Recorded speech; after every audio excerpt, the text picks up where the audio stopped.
So before I get started, I want to go over some basics of the Rubik's Cube.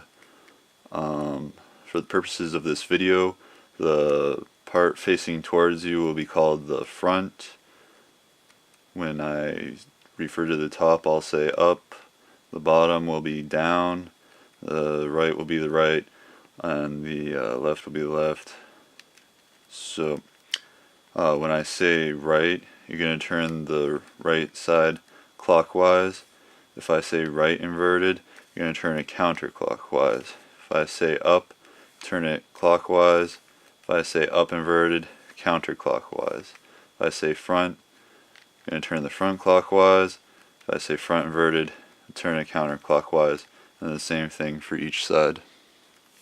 One of the first steps to solving a Rubik's Cube that I like to use is to pick a color to have on top. And I like to always pick the same one, because this way I know that yellow is going to go, or the blue and yellow piece is going to go at the back, red's going to be on the right, orange is going to be on the left, and white is going to be in the front. So the second step is to create a plus sign, and because I know yellow is at the back, it's a little bit quicker, so I know to put the blue and yellow piece, it's going to go there. Blue and orange goes to the left, blue and red is on the right, and then blue and white is up front. And now you have a plus sign. So the third step is to fill in the corners of the Rubik's Cube.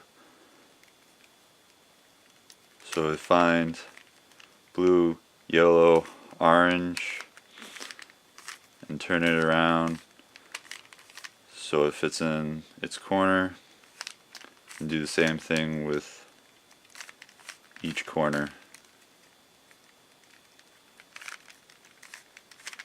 till the first layer is solved.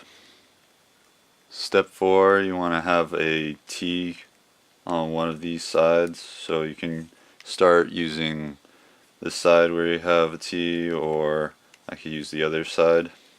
Once you have a side with a T, you're going to take the white and red piece at the top and bring it over so it's in the side piece where it's white and red. To do that, you're going to follow the formula up inverted, left inverted, up, left, up, front, up inverted, front inverted. So the piece is on the side now. You're going to repeat that with every side. This side, the yellow and red piece needs to go to the right, so you're going to follow the formula up, right, up inverted, right inverted, up inverted, front inverted, up, front, so it's on the side. And repeat these two formulas with each side, with each one.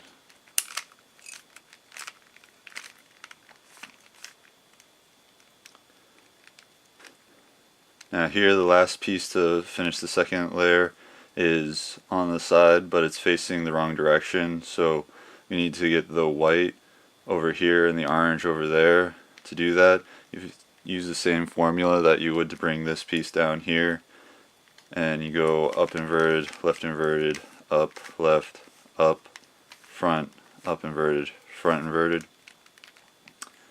And now the piece is on the top, and you can do the same formula again to get it back down to the side in the correct position. And now the bottom layer is finished. Step 6 is simply to repeat Step 5's formula on each side until you have the bottom two layers. Step 7 is to create a line on top and then a plus sign. So from either of these two positions where you have a middle piece or you have an L or a right angle, you're going to go front, right, up, right inverted, up inverted, front inverted. So now I have the right angle, and you're going to have that in the back, and repeat again, front, right, up, right inverted, up inverted, front inverted. Once you have the line going across the top, you just repeat step 7 one more time to get a plus sign, front, right, up, right inverted, up inverted, front inverted. And so now you have a plus sign going across the top. So step 8 is to find two colors that will line up with the bottom two layer colors on the sides.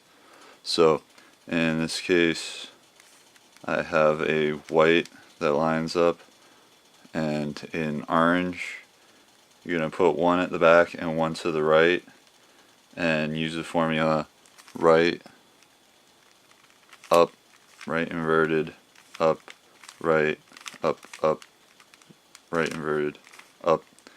And now all of the sides should match in the middle piece. If you only have front and back that matches up, so only this and this matches up, then you do the same formula of right, up, right inverted, up, right, up, right inverted, up, and then it'll give you two that match, one at the back and one that you put on the right, and you do the same formula as if you had that in the first place, so that they all match. So step 9 is to put all of the corner pieces in the correct places and not yet the positions. This one is in the correct place and the correct position. So this is going to be put in the bottom right corner, and you're going to use the formula up, right, up inverted, left inverted, up, right inverted, up inverted, left, and you're going to repeat it until the other corner pieces match the colors in their corner.